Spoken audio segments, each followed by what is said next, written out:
గారు, లూయిస్ అక్క గారు, నా ప్రత్యేకమైన వందనాలు, శుభములు తెలియజేస్తా ఉన్నాను. నేనైతే ఆహ్, అర్హురాలిని కాదు. కానీ నాకిచ్చిన ఆహ్, ఈ ఆధిక్యత దేవుడే.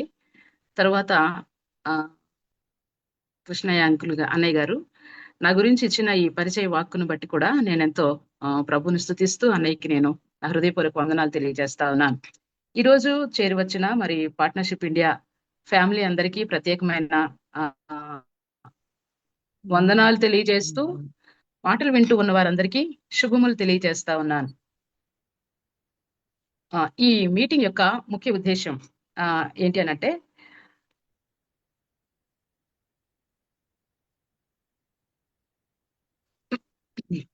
కృతజ్ఞతా కూడిక లేదా దేవునికి ఆహ్, కృతజ్ఞత కలిగి ఉండటం ఆహ్, ఎలా? లేదా కృతజ్ఞతలు చెల్లించుట, లేదా దేవునికి రుణభావము ఆహ్, గా ఉండటం ఎలా? అనే విషయాన్ని గురించి మనము మాట్లాడుకుంటాము. ఆహ్, దీనిలో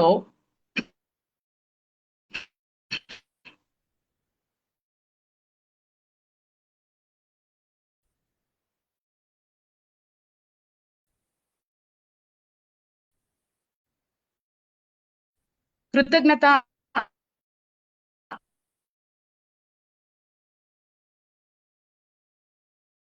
అంటే ఏంటి?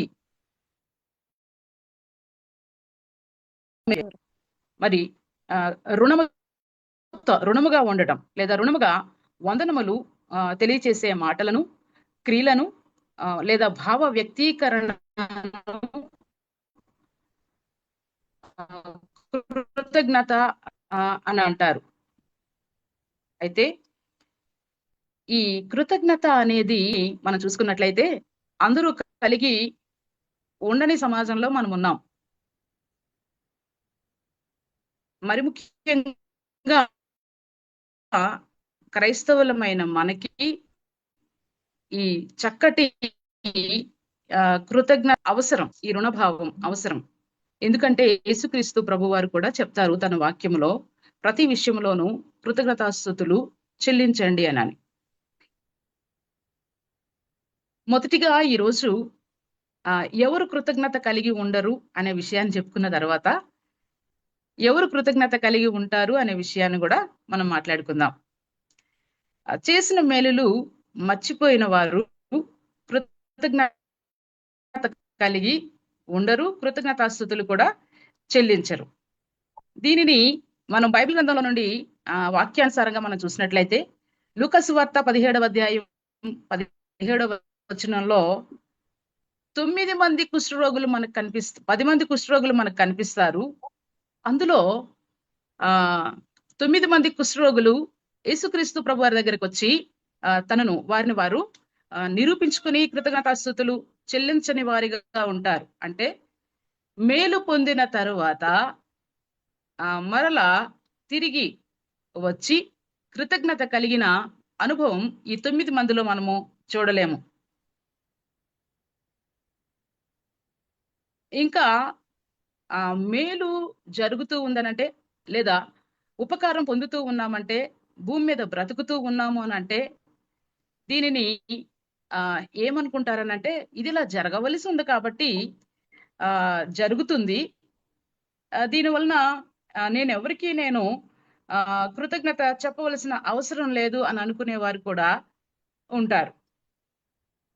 నా సామర్థ్యం, నా గొప్పతనం, నా జ్ఞానం నేను కాబట్టి అని అనుకునేవారు కూడా ఈ క్రైస్తవ సమాజంలో లేదా మన సమాజంలో మనం చూడొచ్చు. ఇలాంటిగా అనుకున్న ఒక వ్యక్తి బైబిల్ గ్రంథంలో నుంచి మనం చూసినట్లయితే ఆయన గొప్ప రాజు. ఆయన దేవుని చేత నియమింపబడిన వాడే. ఆయన కూడా ఇలాగ అనుకున్నాడు. నా సామర్థ్యం ఇది, నా జ్ఞానం ఇది, నా గొప్పతనం ఇది అని అనుకుని ఏం చేశాడనంటే, చూడండి దానియేలు గ్రంథం 4వ అధ్యాయం 30వ వచనంలో ఈ రాజు మనకు కనిపిస్తాడు. ఆయన పేరు నెబుకద్నెజరు. ఈ బబులోను సామ్రాజ్యాన్ని నా గొప్పతనమును బట్టి, నేను కట్టించినది కాదా అని తనలో తాను అనుకుంటాడు. అనుకున్న తర్వాత ఏం జరిగిందో మనకి బాగా తెలుసు. దేవుడు ఈ అనుకున్న విధానాన్ని దేవుడే చూస్తాడు. చూచిన దేవుడు తాను కూడా ఒకటి అనుకుంటాడు. అంటే నెబుకద్నెజర్ రాజుగా చేసింది దేవుడు, జ్ఞానాన్నిచ్చిన దేవుడు, సామర్థ్యాన్నిచ్చిన దేవుడు, మరి ఆయన సామ్రాజ్యాన్ని కట్టటానికి జ్ఞానం ఇచ్చింది దేవుడు, నడిపించింది దేవుడైతే, తనకు తాను ఇలాగన అనుకున్నందువలన ఏమయ్యాడో నెబుకద్నెజర్ రాజు మనకి బాగా తెలుసు. తదనంతరం మరలా ఈయన ఈ జ్ఞానోదయం పొందుకున్న తర్వాత, లేదా అక్కడ వ్రాయబడుతుంది 34వ వచనంలో ఏమంటాడంటే, ఆ కాలము ముగిసిన తరువాత, అంటే బుద్ధిమాలిన ఎద్దు రూపం లోపలికి మారిపోయిన తరువాత కృతజ్ఞతాస్తుతులు చెల్లించటం మనం అక్కడ చూస్తాం 34వ వచనంలో. అంటే నెబుకద్నెజర్ రాజుకి ముందు తన సామర్థ్యం గుర్తుకొచ్చింది, తన జ్ఞానము, తన సొంత బుద్ధి, తన బలము, తన డబ్బు వలన, తన మాట చాతుర్యం వలన అలాగున గొప్ప సామ్రాజ్యాన్ని కట్టేను అని అనుకున్నాడు. ఎప్పుడైతే 7 సంవత్సరాలు శిక్షణా కాలం ముగిసిందో, అప్పుడు అంటున్నాడు దేవునికి కృతజ్ఞతాస్తుతులు చెల్లించడం నేర్చుకుంటున్నాడు. అంటే ఇక్కడ ఏంటనంటే, తన మీద తను ఎవరైతే నమ్ముకుంటారో, తన సామర్థ్యం మీద ఎవరైతే తను నమ్ముకుంటారో, నన్ను బట్టి నేను ఇలా చేస్తున్నాను, ఇది ఎవరిది కాదు, ఏ గొప్పతనమో కాదని ఎవరనుకుంటారో, వారు తప్పనిసరిగా దేవుని చేత కొన్ని కాలాల పాటు శిక్షకు గురవుతారని మనము చెప్తూ, ఇక్కడ మనం ఏం నేర్చుకోవచ్చంటే, కృతజ్ఞత లేని ఈ గొప్ప రాజు తన సామర్థ్యం మీద ఆధారపడి అలాగన నెట్టుకుంటూ వచ్చేస్తాను అని అనుకున్న వారిలో ఒకడుగా కనిపిస్తా ఉన్నాడు. అంతేకాకుండా ఇది కాలక్రమంలో ఇలా జరిగిపోతుందిలే, దిస్ ఈజ్ మై ఫేట్, నా నా అదృష్టం ఇది అని అనుకున్న వారు కూడా మనకి కొంతమంది కనిపిస్తా ఉంటారు. ఇది నా అదృష్టం, ఇది నా ఇది నా కాలం, ఇది ఇలా నిర్ణయించబడింది కాబట్టి ఇలా జరుగుతుంది అని అనుకుని దేవునికి కృతజ్ఞత లేని వారిగాను, ఉపకారము పొందిన లేదా వ్యక్తులకి, లేదా ఉపకారం చేసిన వ్యక్తులకి కృతజ్ఞత కలిగి ఉండకపోవడం కూడా మనం చూస్తాము. అంతేకాకుండా పుట్టించింది దేవుడైనప్పుడు, నిలవబెట్టింది దేవుడైనప్పుడు, ప్రాణమిచ్చింది దేవుడైనప్పుడు, పోషించింది దేవుడైనప్పుడు, నీ నీ రూపము దేవునిదైనప్పుడు, దేవునికి కృతజ్ఞతల స్తుతులు చెల్లించకుండా మన యొక్క నేరో మైండెడ్ తో మన గొప్పతనాన్ని లేదా కాలాన్ని గొప్ప చేస్తూ ఉన్నవారు కూడా క్రైస్తవ సమాజంలో లేకుండా లేరు. 4వ మనం ఉదాహరణను చూసినట్లయితే, ఇంకా ఎవరు కృతజ్ఞతాస్తుతులు కలిగి ఉండరు లేదా రుణభావం కలిగి ఉండరు అని చెప్పి చూసినట్లయితే, శత్రు స్వభావము కలిగి చేసిన మేలుకు లేదా పొందిన మేలుకు కృతజ్ఞత లేని వారు కొద్దిమంది ఉంటారు. వారి హృదయంలో శత్రు స్వభావం ఉంటది. మరి దేవుని యొక్క కృపను బట్టి మేలులు పొందుతారు, ఉపకారం పొందుతారు. కానీ లోపల ఉన్న శత్రు స్వభావాన్ని బట్టి ఆ ఉపకారాన్ని మర్చిపోయి కృతజ్ఞత లేక శత్రు స్వభావాన్ని పెంచుకున్న వారు మనం చూడగలం. ఈ మాటలు 1 సమూయేలు గ్రంథం 16వ అధ్యాయం 14 నుంచి 23 వచనం వరకు మనం చూస్తే, సౌలు కొరకు దావీదు ఏం చేస్తాడనంటే వాయిద్యం వాయిస్తాడు. వాయిద్యాలు వాయిస్తాడు ఎందుకనంటే, సౌలు మీదకి భయంకరమైన దురాత్మలు వచ్చి సౌలు యొక్క మనస్సును పాడు చేసి పిచ్చి పిచ్చిగా చేస్తాయి. సౌలు రాజయ్యుండి కూడా సౌలు మరి గొప్ప రాజ్యానికి, ఇశ్రాయేలీలకు మొట్టమొదటి రాజయ్యుండి కూడా అలా పిచ్చివాడిగా అయిపోవడము, దురాత్మల చేత శోధించబడటము, పరీక్షించబడటము రాజ్యంలో తెలిస్తే మరి అందరికీ చాలా చిరాకుగాను, అసహ్యంగాను, రాజు ఇలా శోధించబడుతున్నాడని భయంకరమైన అవమానకరంగా ఉంటది. అట్లాంటి పరిస్థితుల్లో దావీదు ఏం చేస్తాడంటే, వాయిద్యాలు వాయించి చక్కగా దావీదు మీదికి, సౌలు మీదికి వచ్చిన దురాత్మలు వెళ్ళిపోయేటట్టుగా మంచి సంగీతాన్ని వాయిస్తాడు. ఈ మాటలను మనము మొదటి సమూయేలు గ్రంథం 17వ అధ్యాయము 38 నుండి 58 వరకు కూడా మనము చూడగలుగుతాం ఈ విషయాల్ని. ఇక కానీ దావీదు అప్పటికింకా బాలుడుగా ఉంటాడు. దావీదు అప్పటికింకా రాజుగా రాడు. దావీదు ఇంకా చిన్నవాడుగానే ఉంటాడు. అలాంటి సందర్భంలో మరి దావీదును సౌలు రాజు ఏం చేస్తాడనంటే తన ఇంట్లో అల్లుడుగాను, అంతేకాకుండా తన ఉద్యోగంలో తన రాజాస్థానంలో ఆయుధాలు మోయువానిగాను ఏర్పాటు చేసుకుంటాడు. ఇక ఆ తదనంతరం ఫిలిస్తీయులు సౌలు రాజు మీదకి యుద్ధానికి రావడం, ఆ యుద్ధంలో సౌలు రాజు మరి యుద్ధం చేయలేని పరిస్థితుల్లో, ఇశ్రాయేలీయుల సైన్యం భయపడిపోతూ ఉన్న పరిస్థితుల్లో దావీదే రోషము కలిగిన వాడై సౌలు పక్షంగా ఏం చేస్తాడనంటే గొప్ప యుద్ధాన్ని చేసి యెహోవా నామము పేరట అని మాట్లాడుతూ ఫిలిస్తీయుడైన గొల్యాతు మీదకి వెళ్ళి అక్కడ యుద్ధంలో ఇశ్రాయేలీయులకు సౌలు రాజు పక్షంగా గొప్ప విజయాన్నిస్తే సౌలు రాజు ఏం చేస్తాడనంటే విషపు చూపు నిలిపేను, దావీదు మీద విషపు చూపు నిలిపేను అని ఉంటది. ఇశ్రాయేలు దేశ ప్రజలందరూ ఏమంటారనంటే సౌలు 1000 కొలదైతే దావీదు 10,000 కొలది అని అన్న మాటకు అసూయపడిన సౌలు రాజు దావీదు మీద విషపు చూపు నిలిపాడు. అంటే అతని హృదయంలో ఏం పెట్టుకున్నాడనంటే శత్రుత్వాన్ని పెట్టుకున్నాడు. తన రాజ్యములో ఉన్న చిన్నవాడైన ఈ చిన్న దావీదు మీద, ఉపకారం చేసిన దావీదు మీద, మేలు చేసిన దావీదు మీద, విజయాన్ని చూపించిన దావీదు మీద ఏ మాత్రం కూడా మరి కృతజ్ఞతా భావము చూపించలేదు. అంటే వ్యక్తుల మీద లేదు, వ్యక్తి మీద శత్రుత్వము కలిగి ఉన్నాడనంటే అతడికి రాజరికాన్ని ఇచ్చిన దేవుని మీద కూడా సౌలు రాజుకి మరి కృతజ్ఞతా భావము లేనట్టే, పాపం చేసినట్టే, విషపు చూపు నిలిపినట్టే, శత్రుభావం పెంచుకున్నట్టే ఇది పాపం అన్న సంగతి, పాపం చేసిన వారి పక్షంగా దేవుడు ఉండడన్న సంగతి మనకి బాగుగా ఎరుగుదుము. ఈలాగున మరి మొదటి సమూయేలు గ్రంథం 18వ అధ్యాయం 9వ వచనంలోను, 11వ వచనంలోను, అలాగే 19వ అధ్యాయం మొదటి వచనంలోను, 10వ వచనంలో కూడా దావీదును చంపటానికి ప్రయత్నించిన సౌలు మనకి కనిపిస్తాడు. ఉపకారం చేసిన దావీదు మీద ఈట విసురుతాడు, అది గోడకి 2 మార్లు తగులుకుని తప్పించబడతాడు. అంటే కృతజ్ఞత లేదు సరే కదా, దావీదును చంపటానికి కూడా ప్రయత్నించిన సౌలు మనకి ఇక్కడ కనబడతాడు. ఇప్పుడు 4 విషయాలని మనము నేర్చుకున్నాం. వీరెవరు అనంటే కృతజ్ఞత చెల్లించటానికి అనుకూలమైన మనస్తత్వము లేని వారిగా ఈ 4 గుంపులు మనకి కనిపిస్తా ఉన్నాయి.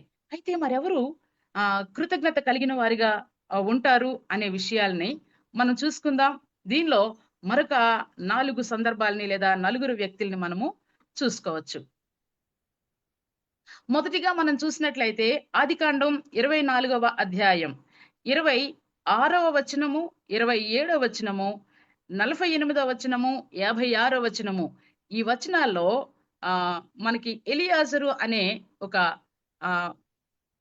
అబ్రహాం గారి యొక్క ప్రధాన సేవకుడు కనిపిస్తాడు మనకి ఎలియాజరు. మొట్టమొదటిగా ఎలియాజరు ఏమంటాడంటే ఒకసారి చూద్దామండి. ఆదికాండం 24వ అధ్యాయం 26వ వచనాన్ని ఒకసారి చదువుదాం.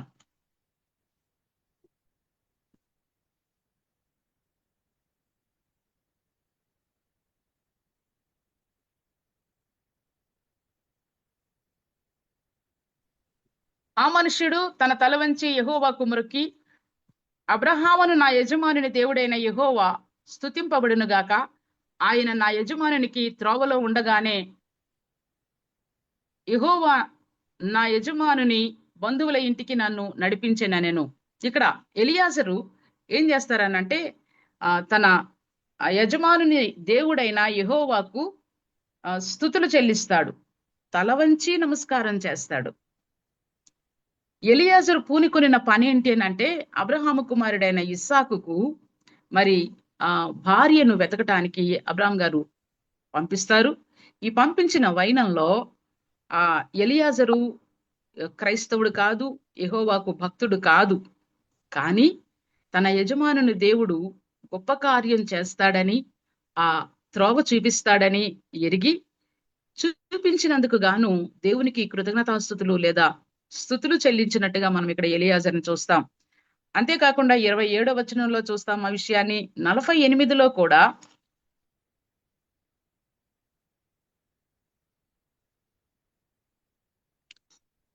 48వ వచనంలో అంటాడు, నా తల వంచి యెహోవాకు మ్రొక్కి అబ్రహామును నా యజమానుని దేవుడైన యెహోవాను స్తోత్రము చేసి తిని, ఏలయనగా దేవుడైన ఏలయనగా ఆయన నా యజమానుని యొక్క సహోదరుని కుమార్తెను అతనికి కుమారునిగా తీసుకున్నట్లు సరి అయిన మార్గమందు నన్ను నడిపించెను అని అంటాడు. 56వ వచనంలో ఏమంటాడనంటే, యెహోవా నా ప్రయాణమును సఫలము చేసెను గనుక అని అంటాడు. అంటే కార్యము సఫలము చేసిన దేవునికి ఎలియాజరు అన్యుడైనా కానీ, అబ్రహాము యొక్క ఈ దేవుడైన యెహోవాకు కృతజ్ఞతాస్తుతులు లేదా కృతజ్ఞత కలిగి ఆడిన మాటలను మనం ఇక్కడ చూస్తూ ఉన్నాం. అలాగే రెండవ రాజుల గ్రంథం 4వ అధ్యాయం 37వ వచనంలోని మనం చూసినట్లయితే, ఇది ఎలీషా దైవజనుని యొక్క కాలము. అక్కడ మనకి కనిపించే ఆమె షూనేమీయురాలు.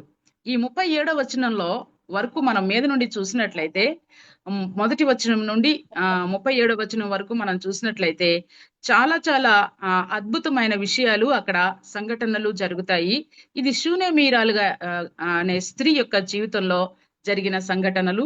అంతేకాకుండా ఎలీషా గారు చేసిన గొప్ప అద్భుతం ఏంటంటే, షూనేమీయురాలికి కుమారుడు పుడతాడని ప్రవచనం చెప్తూ, తర్వాత ఆ కుమారుడు చనిపోయిన తర్వాత ఆ కుమారుడు కొరకు ప్రార్థన చేసిన తర్వాత ఆ కుమారుడు బ్రతుకుతాడు ఎలీషా గారి ప్రార్థన తర్వాత. ఇప్పుడు ఈ షూనేమీయురాలు ఏం చేస్తదంటే, తన కుమారుడు చనిపోతే దైవజనుని యొద్దకు వెళ్ళి తిరిగి కుమారుడిని ఏం చేస్తదంటే బ్రతికించుకున్న తరువాత అక్కడ వ్రాయబడిన మాట ఏమని ఉంటదంటే, దైవజనుని కాళ్ళ మీద సాష్టాంగపడి అని అంటది.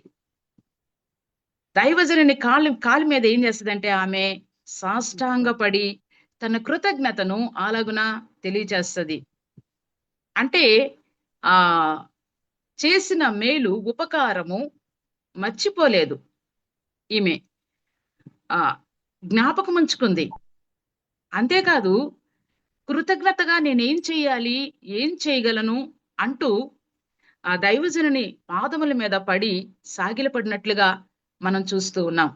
మూడవ వ్యక్తులను మనం చూసుకున్నట్లయితే, లూకాసు వార్త 17వ అధ్యాయం 15 నుండి మనము 19వ వచనం వరకు చూస్తే, లూకాసు వార్త 17వ అధ్యాయం 15వ వచనం నుండి మనము 19వ వచనం వరకు మనం చూస్తే, ఇక్కడ మనకి ఎవరు కనిపిస్తారంటే 10 మంది కుష్ఠరోగులు కనిపిస్తారు. యేసుక్రీస్తు ప్రభు వారి దగ్గరికి శుద్ధీకరణ కొరకు లేదా స్వస్థత కొరకు వీరు 10 మంది వస్తారు. కానీ ఈ 10 మంది స్వస్థత పడిన తర్వాత, యేసు ప్రభు వారు కనికరించిన తర్వాత, యేసు ప్రభు వారు దయ చూపించిన తర్వాత, ఒక్కడు మాత్రమే యేసు ప్రభు వారి దగ్గరికి కృతజ్ఞతతో వచ్చి ఆయన సన్నిధిలో మోకరించి దేవునికి కృతజ్ఞతాస్తుతులు చెల్లించినట్లుగా మనం చూస్తాం. అంటే మిగిలిన 9 మంది మనము ముందు మాట్లాడుకున్నట్లుగా కృతజ్ఞత లేని వారిగా, మనకి చేసిన మేలులు మర్చిపోయిన వారిగా కనిపిస్తా ఉన్నారు.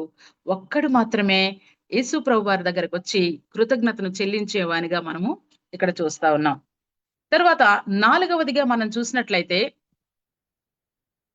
అపోస్తుల కార్యములు 3వ అధ్యాయం 8వ వచనం నుండి 10వ వచనం వరకు పుట్టుకుంటివాడు మనకి ఇక్కడ కనిపిస్తాడు.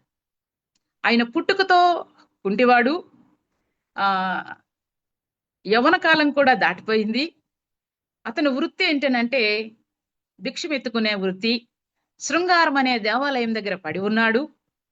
అతడు ఏం చేస్తా ఉన్నాడనంటే ప్రతిరోజు అతన్ని ఎవరో తీసుకుని వచ్చి భిక్షం ఎత్తుకోవటానికి అక్కడ పెడితే ఆయన భిక్షం ఎత్తుకోవటమే ఆయన పని. ఒకానొక రోజున మధ్యాహ్నం 3 గంటల సమయంలో, అది ఆదిమ అపోస్తలుల దినాలు, పేతురు యోహాన్ గారు అక్కడికి వచ్చి, మా దగ్గర వెండి బంగారములు లేవు, మేము యేసుక్రీస్తు అనే నామమును మాత్రమే కలిగి ఉన్నాం, ఆ నామములో నువ్వు లే అని చెప్పినప్పుడు, ఇక్కడ దేవుని యొక్క అద్భుతమైన కార్యము ఏం జరిగిద్దంటే, పుట్టుకుంటూ వాడు తన 2 కాళ్ళు మరి సడలిన వాడై, చీలమండలు సడలిన వాడై చక్కగా లేచి నిలవబడి ఆశ్చర్యపోయి తనకు తానుగా దేవాలయంలోనికి వెళ్తాడు. ఇక్కడ ఒక మాట వ్రాయబడి ఉంటదండి, మీరు చదివితే బాగుంటదని నేను అనుకుంటున్నాను. అపోస్తుల కార్యములు 3వ అధ్యాయం 8వ వచనం నుండి 10వ వచనం వరకు ఎవరైనా చదువుతారండి?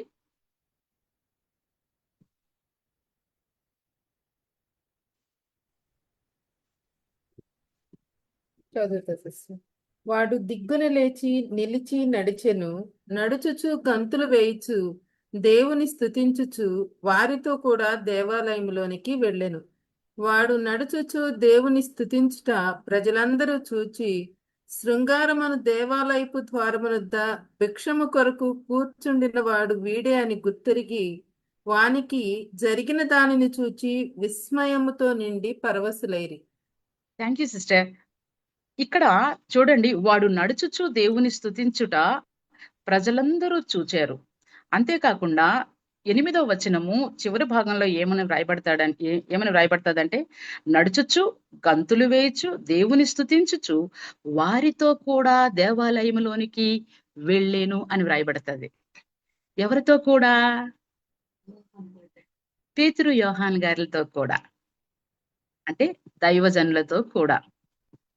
ఏ నామమున స్వస్థత పరచబడ్డాడు? యేసుక్రీస్తు ప్రభువారి నామములో. ఎవరి ద్వారా స్వస్థత పరచబడ్డాడు?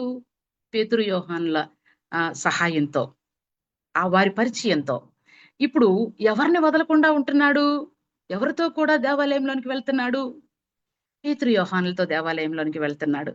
ఇండివిజువల్ గా కాలు వచ్చేసేది కదా, గంతులు వేస్తున్నాడు కదా, నడవడం తెలుస్తుంది కదా, ఎక్కడికైనా పారిపోవచ్చు కదా, ఎందుకు వారితో కూడా వెళ్ళాలి?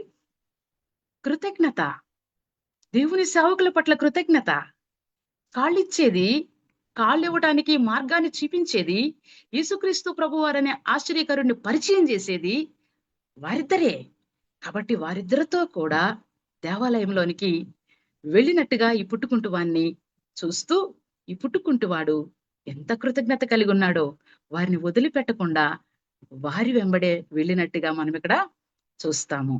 అంటే ఈ రోజున కృతజ్ఞత లేని క్రైస్తవ సమాజంలో మనము ఉంటూ నిజంగా ఇలాంటి కృతజ్ఞత మనము కలిగి ఉన్నామా అని చెప్పి చూస్తే, ఒక ఎలియాజర్ లాంటి కృతజ్ఞత, మరి ఒక శూనేమీయురాలు వలె దేవుని సేవకుల యొక్క పాదాల మీద పడి, అయ్యా నీవు లేకపోతే నా గర్భం తెరవబడదు, నీవు ప్రార్థించకపోతే నా కుమారుడు తిరిగి బ్రతకడు అనే కృతజ్ఞత దేవుని సేవకుల గురించి మనం చూపిస్తా ఉన్నామా? స్వస్థత పొందిన తర్వాత యేసు ప్రభు వారి యొద్దకు వచ్చిన ఆ కుష్ఠరోగి అంటాడు యేసు ప్రభు వారు ఆయన గురించి, వీడు అన్యుడే కానీ వీడిలో విశ్వాసం ఉంది అని అంటాడు యేసు ప్రభు వారు. ఈ కుష్ఠరోగి అన్యుడే కానీ ఆయనకున్న విశ్వాసము గొప్పది. అంటే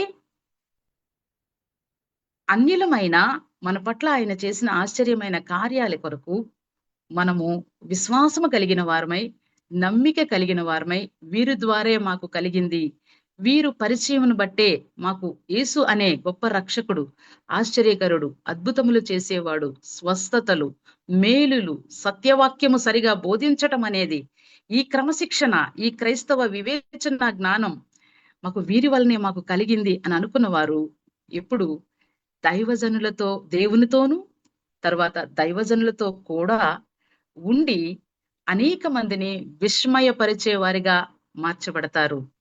దేవునికి స్తోత్రం కలుగునుగాక. హల్లెలూయా. నా ప్రియమైన స్నేహితులారా, దేవుని బిడ్డలారా, ఈ రోజున మనం నేర్చుకుంటూ ఉన్న లేదా ఈ రోజున మనం వింటూ ఉన్న ఈ విషయాలలో మరి అతి ప్రాముఖ్యమైన కొన్ని సంగతులను గురించి మరొకసారి మాట్లాడుకుందాం. కృతజ్ఞత ఎవరు కలిగి ఉండలేరు అనే విషయాలు 4 మాట్లాడుకున్నాం. ఎవరు కలిగి ఉంటారు, ఉండగలరు అనే 4 విషయాల్ని మాట్లాడుకున్నాం.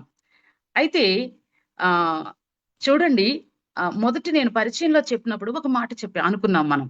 ఏంటనంటే వ్యక్తులకు, దేవునికి ఇద్దరికీ కృతజ్ఞత కలిగి ఉండాలి అని. అవును, మనం మనుషులం కాబట్టి, మనకి వివేచన ఉంది కాబట్టి, మనకి చేసిన మేలుల గురించి మనకి జ్ఞాపకం ఉంటది కాబట్టి, మన పరిస్థితులు మార్చబడ్డాయి కాబట్టి, మనుషులను బట్టి, దేవుని బట్టి, లేదా దేవునిని బట్టి, మనుషులను బట్టి మార్చబడ్డాయి. దేవుడే ఇలాంటి పరిస్థితులను అనుకూలపరిచారు కాబట్టి, దేవుని సేవకులకును, వ్యక్తులకును, దేవునికి కూడా మనము కృతజ్ఞత కలిగిన వారుగా ఉండాలి. ఇందులో దావీదు మనకి మంచి ఉదాహరణగా మనకి కనిపిస్తారు. ఈ రోజు మనం మాట్లాడుకుంటూ ఉన్న అంశములో ప్రథమమైన అంశము దావీదు మాట్లాడిన మాటలే. ఇలా మనము చూడొచ్చు. మొదటి దినవృత్తాంతముల గ్రంథం 17వ అధ్యాయం 16వ వచనంలో ఇలా ఉంది. యెహోవా సన్నిధిని దావీదు ఇలా కూర్చుని మనవి చేసుకుంటాడు. ఎలా అంటే, దేవా యెహోవా, నీవు నన్ను ఇంత హెచ్చు స్థితిలోనికి తెచ్చుటకు నేనెంతటి వాడను, నా ఇల్లు ఏమాత్రపుది. ఇంగ్లీష్ లో ఇలా ఉంటది. And David the king came and set before the lord and said, who am I, O Lord God, and what is mine house that thou hast brought me hither? నేనెంతటి వాడను. ఈ కృతజ్ఞత మాటలు దావీదు ఆ దేవుని సన్నిధిలో కూర్చుని మాట్లాడతాడు. ఇప్పుడు ఈ మాటలు మాట్లాడేటప్పటికి దావీదు రాజు. అయితే రాజు అయిపోయిన తరువాత తన యొక్క పూర్వపు స్థితిని ఆయన మర్చిపోలేదు. దావీదు యొక్క పూర్వపు స్థితిని మనము చూడాలి అని అంటే, దావీదు 7 అన్నల చేత, తన తండ్రి చేత, తన తల్లి చేత అడవిలోనికి గొర్రెల కాపరత్వానికి పంపించి వేయబడిన పరిస్థితి. సమూయేలు ప్రవక్త వచ్చినప్పుడు కూడా ఏమంటారనంటే, ఇంకా ఎవరైనా ఉన్నారా అని అడిగేంత వరకు కూడా యెషయి గారికి దావీదు గారు గుర్తుకు రాని నిరాకరించబడిన వాడు. నీ కుమారుల్లో ఇంకెవరైనా మిగిలిన్నారా?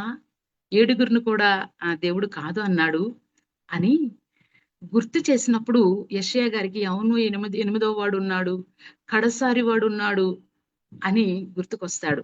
అంతగా నిరాకరించబడిన వాడు కన్నవారితోనూ, తోటి వారితోనూ.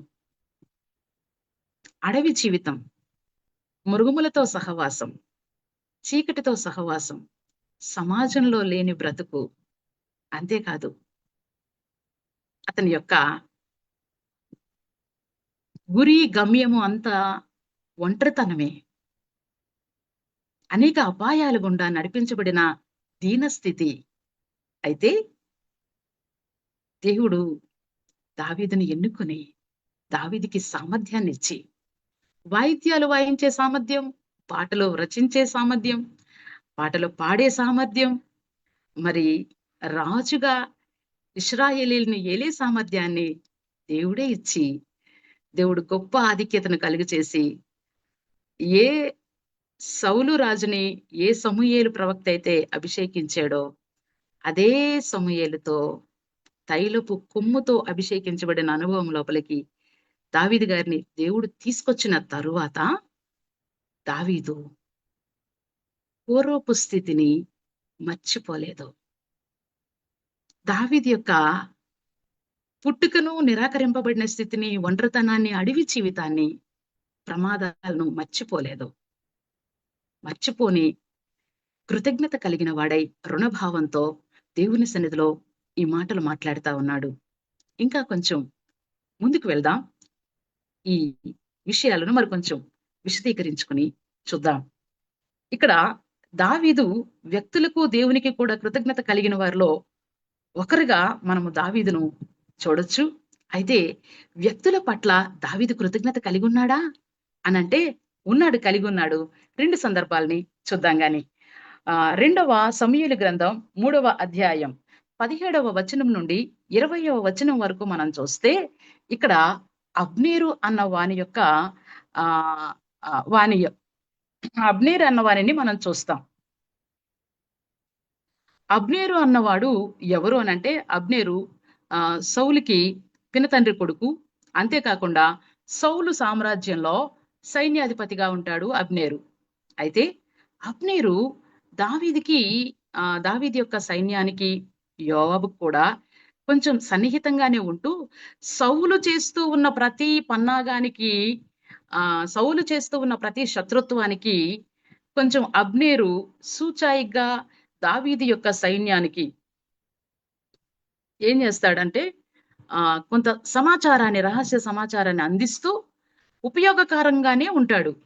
కానీ సౌలు చనిపోయిన తర్వాత, చంపబడిన తర్వాత దావీదు సైన్యాధిపతి అయిన యోవాబు అబ్నేర్‌ని ఏం చేస్తాడంటే చంపేస్తాడు. ఈ 2 సందర్భాలు. మొదటిది, అబ్నేరు ఒక రహస్య సమాచారం తీసుకొచ్చినప్పుడు అబ్నేరు సౌలు యొక్క సైన్యాధిపతి అయినా లేదా శత్రువు యొక్క సైన్యాధిపతి అయినా గాని అబ్నేరుని పిలిచి, అబ్నేరుతో కూడా ఉన్న వారిని పిలిచి మొదటి సందర్భంలో ఏం చేస్తాడంటే విందును ఏర్పాటు చేసినట్టుగా మనం ఇక్కడ చూస్తాం. రెండవ సమూయేలు గ్రంథం 3వ అధ్యాయం 17 నుండి 20 వచనాల్లో అబ్నేరును అతని వారికిని దావీదు విందు చేయించుట మనం అక్కడ చూస్తాం. అంటే అబ్నేరు ఇచ్చిన ఆ మంచి సమాచారాన్ని బట్టి అబ్నేరుకు తన వారందరికీ చక్కగా పిలిచి మంచి విందు భోజనాన్ని ఏర్పాటు చేస్తాడు. దావీదులో శత్రుభావం ఎంత మాత్రం కూడాను లేదు. నా శత్రురాజైన సౌలు రాజు గారి యొక్క సైన్యాధిపతి కదా, వీడిని వేసేద్దాము, దొరికాడు కదా అని దావీదు గారు అనుకోలేదు. చక్కగా ఇంట్లోకి ఆహ్వానించి తనతో పాటు వచ్చిన వారికి కూడా విందుని ఏర్పాటు చేస్తాడు. ఇంకా చూసినట్లయితే 3వ అధ్యాయం 31 నుంచి 34వ వచనం వరకు మనం చూస్తే ఇక్కడ ఏం కనిపిస్తదంటే యోవాబు చంపేసిన తర్వాత అబ్నేరు విషయమై దావీదు తన యొక్క బట్టలు చింపుకొని విచార లేదా సంతాప దినములను ప్రకటించి, రాజ్యమంతా అదే సంతాప దినాలని ప్రకటించి ఏం చేస్తాడంటే అబ్నేరు విషయమై ఒక గొప్ప కీర్తన పాడి సంతాప దినాలని ప్రకటిస్తాడు.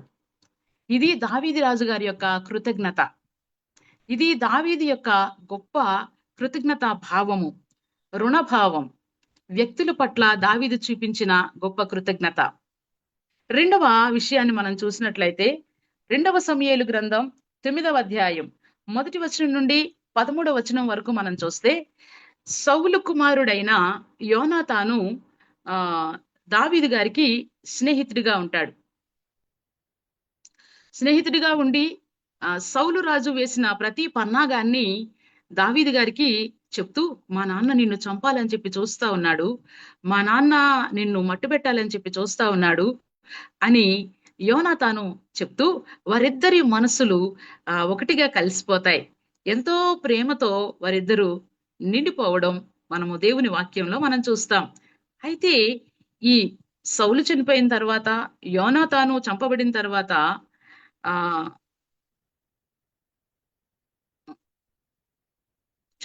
తర్వాత దావీదు గారు రాజై ఏమంటాడనంటే యోనాతాను చేసిన మేలులను మర్చిపోకుండా ఇలా మాట్లాడతాడు. అక్కడ 1వ అధ్యాయం 13వ వచనం వరకు మనం చూస్తే, యోనాతానును బట్టి ఉపకారము చూపుటకు సౌలు కుటుంబీకులలో ఎవరైనా ఉన్నారా అంటూ గొప్ప కృతజ్ఞత కలిగిన మాటల్ని ఇక్కడ మనం చూస్తాం. అయితే వారు చెప్తారు, అవును, ఒక కుంటివాడు ఉన్నాడు యోనాతానికి, అతడు మరి లోదేబార్లో ఉన్నాడు, మాకీరు ఇంట ఉన్నాడు అని చెప్పి. కుంటివాడే కదా, వద్దులే అని చెప్పి అనుకోలేదు. గాని ఆ మెఫీబోషెతును తెప్పించి అతని భోజనపు బల్ల దగ్గర అతన్ని కూర్చుండబెట్టి అతని కుమారులతో కూడా గొప్ప ఆ విందులను ప్రతిరోజు ప్రతి పూట అతని రాజాస్థానంలో అతనికి అనుగ్రహిస్తూ ఏం చేస్తాడనంటే అతనికి ఆస్తంతటిని అతనికి ఇప్పించి అతని పంట అతనికి ఇప్పించేటట్టుగా గొప్ప కృతజ్ఞతా భావాన్ని చూపిస్తారు దావీదు రాజు గారు. ఎంత గొప్ప దావీదు రాజు అంటే దేవుని కొరకే కాదు, దేవుని వ్యక్తుల పట్ల కూడా, మనుషుల పట్ల కూడా తన కృతజ్ఞతా భావాన్ని ఎలా చూపించాలో దావీదు గారు మనకి తెలియచేస్తా ఉన్నారు. ఇక రెండవది మనం చూసినట్లయితే దావీదు గారి యొక్క ఈ కృతజ్ఞత రెండవది ఏంటనంటే దేవునికి కృతజ్ఞత కలిగి ఉండటం ఎలాగో మనం ఈ విషయాల్ని చూద్దాం గాని. దేవుని పట్ల కృతజ్ఞత కలిగి ఉన్న దావీదు రాజు రెండు విధాలుగా కృతజ్ఞత కలిగి ఉన్నాడు. ఎలా అనంటే మొదటిది రచనలలో కృతజ్ఞతా భావాన్ని చూపించాడు. రచనలలో అంటే మాటల ద్వారా వ్రాతపూర్వకంగా ఆయన దేవునికి కృతజ్ఞతా భావాన్ని చూపిస్తా ఉన్నాడు. రెండవది ఏంటి అనంటే తన జీవితంలో లేదా తన జీవిత చరిత్రలో దేవునికి కృతజ్ఞతగా ఉండే భావాన్ని కూడా అతడు చూపిస్తా ఉన్నాడు. మొదటి విషయాన్ని ఇప్పుడు మనం చూసినట్లయితే కీర్తనలు అనే ఒక గ్రంథాన్ని మనము బైబిల్ గ్రంథంలో మంచి చోటు చేసుకుంది. 150 కీర్తనలు ఉంటాయి దాంట్లో. 150 కీర్తనల్లో లేదా ఈ పాటల్లో 85% దాదాపుగా దావీదు గారు వ్రాసిన కీర్తనలే మరి ఉంటాయి. దీంట్లో దావీదు గారు ఏం రాస్తారనంటే దేవుడు ఎంత గొప్పవాడో, ఆయన చేసిన ఆశ్చర్య అద్భుత కార్యములు, ఆయన చేసిన మేలులు, మరి తనకు దేవుడు స్వానుభవంగా ఇచ్చిన గొప్ప అనుభవాల రూపంలో కృతజ్ఞతగా దేవుని కొరకు వ్రాసుకున్నవే ఈ కీర్తనలన్నీ. అంతేకాకుండా ఇందులో దేవుడు రక్షకుడని, దేవుడు కాపుదలిచ్చేవాడని, దేవుడు విజయం ఇచ్చేవాడని, దేవుడు విమోచనిచ్చేవాడని, దేవుడు సంరక్షణ చూపేవాడని, దేవుడు స్వస్థత ఇచ్చేవాడని, దేవుడు న్యాయాధిపతి అని, న్యాయము తీర్చువాడని, దేవుడు నీతిపరుడని, నీతిమంతుడని, దేవుడు కాపరి అని, దేవుని ప్రేమ, జాలి, పరిశుద్ధత, సత్యము, పోషణ, అలాగే దేవుని ప్రణాళికలు, దేవుని సాన్నిహిత్యాన్ని కూడా ఈ కీర్తనలలో ఇంకా అనేకమైన భావ వ్యక్తీకరణలను ఈ 85% కీర్తనల్లో దావీదు గారివే దేవుని కొరకు వ్రాసి తన కృతజ్ఞతా భావాన్ని వ్యక్తపరుస్తూ చూపిస్తూ ఉంటాడు. దేవునికి స్తోత్రం కలుగును గాక. హల్లెలూయా. ఆ పాటలే నేటికి మనము దేవుని ఆరాధించడానికి గాని, దేవుని కీర్తించడానికి గాని, దేవుని స్తుతించటానికి గాని, దేవుని గురించి మనము పొగడటానికి కానీ ఆ కీర్తనల లోపల నుంచి ధ్యానం చేసే మనం ప్రతి ఆదివారం ఆరాధనల్లో మనము ఎత్తిపట్టి మనము వివరించుకుంటూ ఆ గొప్ప ఆ ఆరాధనా భావాన్ని దేవుని పట్ల మనము కలిగి ఉంటూ ఉన్నాం. అంటే దేవుని పట్ల రచనల ద్వారా, మాటల ద్వారా, ప్రార్థన ద్వారా దేవుని ఔన్నత్యాన్ని, తన కృతజ్ఞతా భావాన్ని ఈ కీర్తనాకారుడైన దావీదు రాజు గారు ఇలాగున తెలియచేశారు.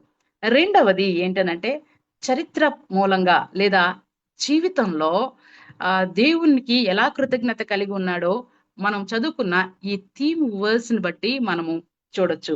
దేవునికి కృతజ్ఞత చూపించే విషయంలో పాటల ద్వారా మాత్రమే కాకుండా మాటలు, క్రియల ద్వారా, ప్రార్థన ద్వారా కూడా కృతజ్ఞతా భావాన్ని వ్యక్తపరిచేవాడుగా దావీదు మనకి ఇక్కడ కనిపిస్తూ మొదటి దినవృత్తాంతములు 17వ అధ్యాయము 16వ వచనంలో ఏమంటాడనంటే ఇక్కడ మనం చూస్తే దేవుని సన్నిధిని కూర్చున్న దావీదు మనకి కనిపిస్తాడు. దేవునికి మనవి చేస్తూ ఉన్న దావీదు మనకి కనిపిస్తాడు. ఎట్లా అంటే ఏంటి సందర్భము అనంటే ఈ వాక్యములో దేవునిని హెచ్చిస్తూ తన్ను తాను తగ్గించుకుంటూ తన ఇంటి వారిని గురించి దేవుడు చేసిన గొప్ప మరి ఉపకారాన్ని, దేవుడు చేసిన వాగ్దానాన్ని నాతాను ప్రవక్త ద్వారా దేవుడు తనతో మాట్లాడిన విధానాన్ని బట్టి దేవుని సన్నిధిలో దేవుని దృష్టి ఎదుట తను తాను తగ్గించుకుంటూ మనవి చేస్తూ ఉన్న మాటలను మనం ఇక్కడ చూడగలుగుతాం. ఇది హృదయపూర్వకమైన, క్రియారూపకమైన, మాటల సంహితమైన కృతజ్ఞతా భావంగా మనం ఇక్కడ చూడగలుగుతాం. అప్పటికే దావీదు గారు రాజు అయితే ఈ దావీదు రాజు గారి ఆలోచనల్లో దేవుడు ఏం చెప్తాడనంటే నీ ఆలోచనలు నేను కాదు అంటున్నాను. నాతాను ప్రవక్త దావీదు అనుకున్నట్టుగా నువ్వెలా అనుకుంటావు? నువ్వెలా చెప్పేస్తావు? కాదు కాదు. నేనొక ఆలోచన కలిగి ఉన్నాను. నా ఆలోచనే దావీదైనా, దావీదు సంతానమైనా చెయ్యాలి. నాతాను ఈ మాటలెళ్ళి దావీదుతో చెప్పు అని అంటాడు.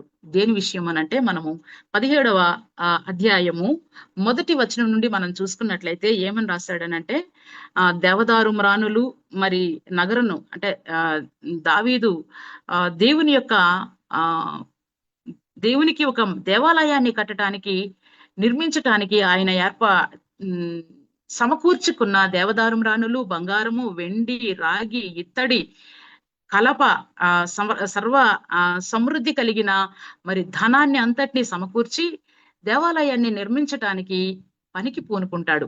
ఆ సమయంలో నాతాను ప్రవక్తతో దేవుడు మాట్లాడి, నేను దావీదుతో ఈ మందిరము కట్టించుకోను అని దేవుడు చెప్తున్న సందర్భంలో చూద్దాము ఏమని వ్రాయబడుతుందంటే, చూడండి 11వ వచనం నుండి 17వ అధ్యాయము 11వ వచనం నుండి, నీ జీవిత దినములు తీరి నీ పితరుల యొద్దకు నీవు చేరినప్పుడు నీ కుమారుల వలన కలుగు నీ సంతతిని నేను స్థాపన చేసి అతని రాజ్యమును స్థిరపరిచెదను. అతడు నాకు ఒక మందిరమును కట్టించును, అతని సింహాసనమును నేను నిత్య స్థాపన చేసేదను. నేను అతనికి తండ్రినయ్యుందును, అతడు నాకు కుమారుడయ్యుండును. నీకంటే ముందుగా ఉన్న వానికి నా కృపను నేను చూపక మానినట్లు అతనికి నేను నా కృపను చూపక మానను. నా మందిరమందును నా రాజ్యమందును నేను నిత్యము అతని స్థిరపరిచెదను, అతని సింహాసనము ఎన్నటికి స్థిరముగా ఉండునని అతనితో తెలియచేయుము అని నాతాను ప్రవక్తతో దేవుడైన యెహోవా మాట్లాడతారు. ఇక్కడ విషయం ఏంటనంటే, దావీదు నువ్వు కట్టొద్దు, నువ్వు మందిరం కట్టడానికి అర్హుడు కాదు అని దావీదికి ఒక కఠోరమైన విషయము వినబడింది. అయితే ఇంకొక విషయం ఏంటనంటే, నీ సంతతి వారిని నేను దీవిస్తాను, నీ సంతతి యొక్క ఆ సింహాసనాన్ని నేను నిత్యముగా స్థిరపరుస్తాను. అంతేకాకుండా నీ పితరులకు చూపటం మానేశానే కృప, ఆ కృప చూపటం నేను మానను. నీ సంతతి వారి అందరికీ శాశ్వతంగా నేను అట్టి కృపను చూపిస్తాను అని దేవుడు వాగ్దానపూర్వకంగా, నిబంధనాపూర్వకంగా వ్రాసి ఉంచిన ఈ మాటలను నాతాను ప్రవక్త ద్వారా దావీదు విన్నప్పుడు దావీదు యొక్క రియాక్షన్ ఇది. దావీదు రాజు యొక్క మరి ప్రతిస్పందన ఇది. ఏమంటాడంటే, నేను కట్టడానికి పూనుకున్నాను, నేను సమకూర్చుకున్నాను వస్తువులన్నీ, నువ్వు నన్ను కాదంటావా అని దేవుని మీద అలగలేదండి. దేవుని మీద కోపించలేదు. దేవునిని దూరం చేయలేదు, దేవునిని ప్రశ్నించలేదు, దేవుని మీద కోపగించలేదు. అలాగని నాతాను ప్రవక్తను కూడా అబద్ధికుడిగా చేయలేదు. నిజంగా నీతో దేవుడు మాట్లాడా అనే విషయం కూడా నాతాను ప్రవక్తని ప్రశ్నించలేదు. ఇక్కడ దావీదు యొక్క ఔన్నత్యం అదే. ఏంటనంటే, వ్యక్తుల పట్ల దేవుని పట్ల కూడా అతడు ఏం చేస్తాడంటే మంచి భావన, మంచి కృతజ్ఞత కలిగిన వాడిగా ఉంటాడు. విశ్వాసాన్ని, నమ్మకత్వాన్ని చూపిస్తూ దేవునికి ఏమంటాడనంటే, ఇంత గొప్ప ప్రణాళిక దేవునికి ఉంటే నేను ఆ పాటి వాడినయ్యా, నేను అనుకున్నాను నా పట్లే చూపించావని. నేను అనుకున్నాను నేను ఆ అరణ్యములో నుండి బయటకు వచ్చి ఇశ్రాయేలీలైన ప్రజలకు రెండవ రాజుగా ఉండటమే నా జీవిత భాగ్యమని నేను అనుకున్నాను. నేనే మందిరాన్ని నిర్మించేసి నేనే నా పేరును చిరస్థాయిగా ఉంచుకుందామని అనుకున్నాను. కానీ నా కుటుంబం వారి పట్ల, నా ఇంటి వారి పట్ల, పేదవారైన మరి అజ్ఞానులైన వారి పట్ల కూడా నీవెంతో మరి కృపను చూపిస్తానని నిబంధన చేసిన నీ నిబంధన ఎంత గొప్పది, నేనే పాటి వాడను. ఎంత కృతజ్ఞత అండి! దేవుని పట్ల తన కృతజ్ఞతా భావాన్ని ఇంతగా వ్యక్తపరుస్తూ ఉన్నాడు. దేవుని యొక్క తృణీకారాన్ని దేవుడు ఒక పక్కన పెట్టేసిన విధానాన్ని కూడా యాక్సెప్ట్ చేస్తా ఉన్నాడు దావీదు గారు. భవిష్యత్తు రోజులలో దేవుని తలంపును బట్టి ఈ మాటలకు కృతజ్ఞతాపూర్వకంగా దావీదు గారు మాట్లాడుతూ ఉన్న ఈ మాటలను మనము చూడగలుగుతాం. దావీదు గారికి దేవుడిచ్చిన 2 గొప్ప ఆ విషయాలు ఏంటి అనంటే, దావీదు యొక్క సింహాసనంను స్థిరంగా ఉంచుతానని దేవుడు చేసిన నిబంధన ఒకటి. అంతేకాకుండా శాశ్వత కృపను తన పట్ల, తన సంతానం పట్ల దేవుడు చూపిస్తానన్న మరి 2 వాగ్దానాలను బట్టి విశ్వాసము గలవాడై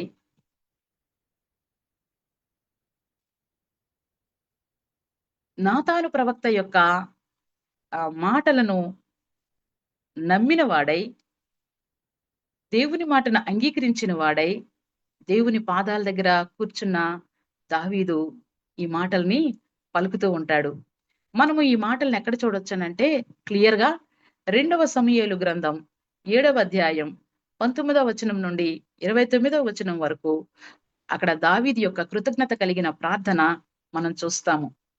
ఎట్లా అంటే దేవుడు తన తరముల పట్ల, తన సంతానం పట్ల, తన ఇంటి వారి పట్ల దేవుడు చేసిన ఆ గొప్ప నిబంధన స్థిరపరుస్తాడని దావీదు ఎరిగిన వాడై కృతజ్ఞతాపూర్వకంగా, అయ్యా నా సంతానము నీ సన్నిధిలో ఉండననుగ్రహించుము.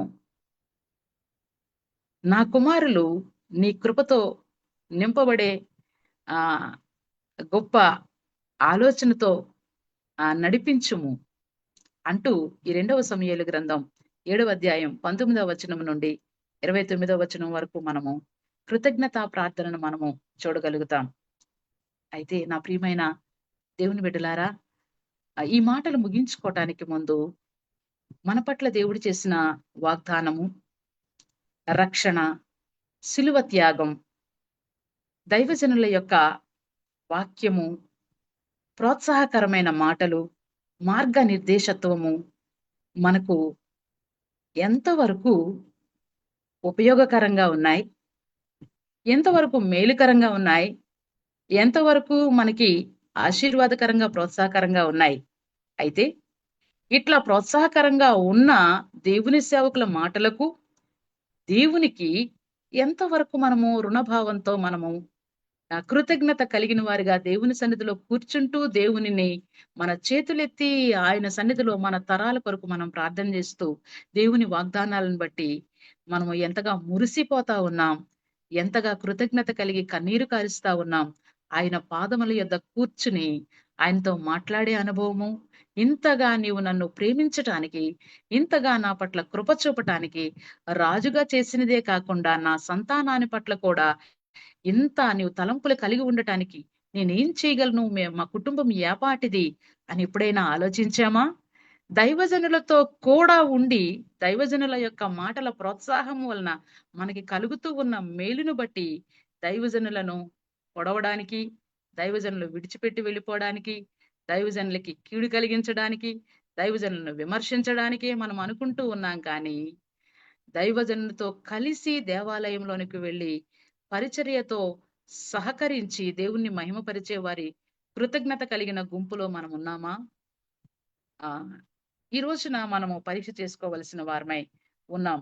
దేవునిని పరిచయం చేసిన, పరిచర్యను నేర్పించిన, వాక్యమును బోధించిన మరి భక్తిపరులుగాను, దైవజనులుగాను ఉంటూ ఉన్న వారి పట్ల మన వైఖరి ఎలా ఉంటుంది? సౌలు, రాజైన సౌలు, 9 మంది కుష్ఠరోగులు, నెబుకద్నెజర్ రాజును పోలిన వారిగా మనం ఉంటున్నామా? లేదా దేవునిని ఎరిగి విశ్వాసముంచిన ఎలియాజరు, షూనేమీరాలు, ఒక కుష్ఠరోగి, పుట్టుకతో కుంటివాడై ఉన్న ఆ దైవజనులను వెంబడించిన ఆ కుంటివాని వలె దేవునికిని, దేవుని సేవకులకిని రుణభావం కలిగి ఉంటూ ఉన్నామా లేదా అనేది మనం పరీక్ష చేసుకోవాలి. దావీదు దేవుని వాగ్దానాన్ని నమ్మి ఏం చెప్తున్నాడో అలాంటి కృతజ్ఞతా భావము, అలాంటి దేవుని కొరకు పాటలు పాడుట, దేవుని కొరకు మాటలు చెప్పుట, అనుభవాలను అనేక మందికి పంచుకొనుట, మనము రుచి చూచిన ఈ గొప్ప ప్రేమ, జాలి, నీతి, సత్యవాక్యమును సరిగా బోధించుట అనే ఈ అనుభవాల్ని అనేక మందికి పరిచయం చేస్తూ మన కృతజ్ఞతా భావాన్ని దేవుని సేవకుల పట్లను, దేవుని యొక్క దేవుని పట్లను, పరిశుద్ధాత్మ దేవుని పట్లను మనము చూపగలుగుతూ ఉన్నామా? క్రియల ద్వారా చూపగలుగుతూ ఉన్నామా? భావ వ్యక్తీకరణ ద్వారా, రచనల ద్వారా మనం చూపగలుగుతూ ఉన్నామా? మన పరిస్థితి ఎలా ఉంది? మనల్ని మనము పరీక్ష చేసుకోవాల్సిన వారమై ఉన్నాం. ఈ రోజున ఈ మాటలు విన్న మన జీవితాల్లో స్వపరీక్ష చేసుకుందాం. ప్రతిగా దేవుని వాక్యములో ప్రతిఫలంగా దేవుడు ఏం చెప్తూ ఉన్నాడంటే, తెస్సలోనీయులకు వ్రాయబడిన రెండవ ఉత్తరము మొదటి అధ్యాయం 3వ వచనంలో ఏమంటాడనంటే, కృతజ్ఞతాస్తుతులు చెల్లింప బద్దులమయ్యున్నాము. ఇది యుక్తమే అంటాడు.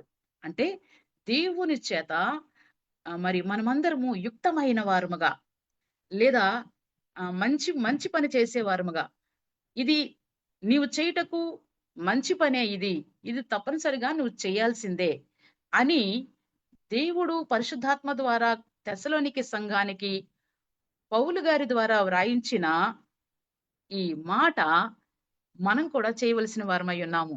ఏంటి అనంటే, కృతజ్ఞతాస్తుతులు దేవునికి చెల్లించాలి. కృతజ్ఞత కలిగి దేవుని సేవకుల పట్ల మనము ఉండాలి. ఇది పౌలు గారు రాసిన ఈ గొప్ప మాట. ఇది యుక్తమైన మాట, యుక్తమైన పని. ఇది చేయకూడనిది కాదు. ప్రతి వ్యక్తి చేయాల్సిన పని, ప్రతి క్రైస్తవుడు చేయాల్సిన పని, ప్రతి విశ్వాసి చేయాల్సిన పని, ప్రతి దేవుని బిడ్డ చేయాల్సిన పని. నీ స్థాయి మారిపోయిన తర్వాత, నీ స్థితి మారిపోయిన తర్వాత, నీకు జ్ఞానం వచ్చిన తర్వాత, నీకు కిరీటం వచ్చిన తర్వాత, నీకు సింహాసనం వచ్చిన తర్వాత, నీకు నీకు మేలు జరిగిన తర్వాత, నువ్వు సరైన మార్గంలో ఉన్న తర్వాత, నీకు మాట వచ్చిన తర్వాత, నీకు కాళ్ళు వచ్చిన తర్వాత, నీకు శుద్ధీకరణ వచ్చిన తర్వాత, నీ రోగం పోయిన తర్వాత, దైవజనులను విడిచిపెట్టొద్దు.